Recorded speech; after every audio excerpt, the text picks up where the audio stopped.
நபிகள் நாயகம் ஸல்லல்லாஹு அலைஹி வஸல்லம் சொல்லுவாங்க, சரி அப்படியெல்லாம் ஏமாத்துறாங்களே, மோசடி செய்கிறாங்களே, நல்லதானே இருக்காங்க. மோசடி செய்கிறான், ஏமாத்துறான், அவன் சொத்தை எழுதி வச்சுட்டு ஏமாத்திட்டு போயிட்டான். எத்தனை பேர் சொத்தை எடுத்து வச்சுட்டாங்க, எத்தனை பேர் நம்ம கண்ணுக்கு தெரிகிறது. அவர் சொத்தை ஏமாத்தி, அவர் அப்பாவி பாவம், அவர்கிட்ட கையெழுத்தை வாங்கி எவ்வளவு ஏமாத்தும் மோசடிகள். நல்லா இருக்கிறானே. பெருமானார் சொன்ன அந்த ஹதீஸை இங்கே எழுதுவேன், சொல்வேன். இன்னல்லாஹ லயம்லி ஸல்லல்லாஹு அலைஹி வஸல்லம் சொன்னாங்க. அல்லாஹ் ரப்புல் ஆலமீன், இன்னைக்கு வாசிக்கப்பட்ட ஹதீஸ், யம்லில் லில்லாலிம், நாட்டில் ஏமாற்றியவன், அநீதி செய்தவன், அக்கிரமம் செய்தவனை அல்லாஹ் கொஞ்ச நாள் விட்டு வைப்பான். எவ்வளவு அழகான ஹதீஸ். ஏமாற்றுகிறவன், மோசடி செய்கிறவன், அடுத்தவன் சொத்தை அபகரித்தவன் கொஞ்ச நாள் அல்லாஹ் விட்டு வைப்பான்.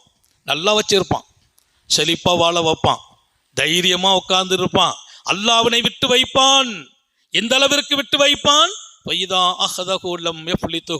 அவன் நல்லா ஓடுற வரைக்கும் ஓடுவான். தெம்பு திடம் எல்லாம் இழந்து கொஞ்சம் அப்படி இப்படிமா ஆட்டம் காணும் போது அல்லாஹ் பிடிப்பான்.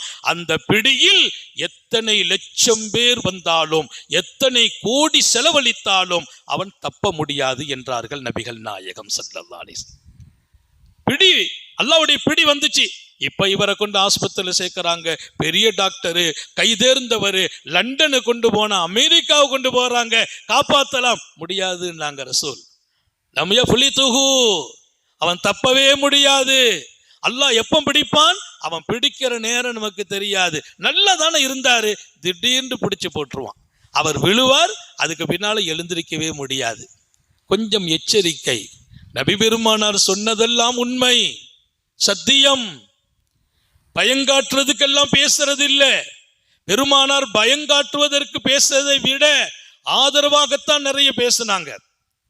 பெருமானாருடைய ஹதீஸெல்லாம் பார்த்தா ஆதரவா இருக்கும். அப்படி செய்யுங்க, நல்லா இருப்பீங்க, அல்லாஹ் ஒன்றும் கைவிட்ட மாட்டான், வாழ்க்கையில் ஒரு பெரிய கஷ்டம்லாம் வந்துடாது, அல்லாஹ் உங்களை எப்பவுமே கேவலப்படுத்த மாட்டான்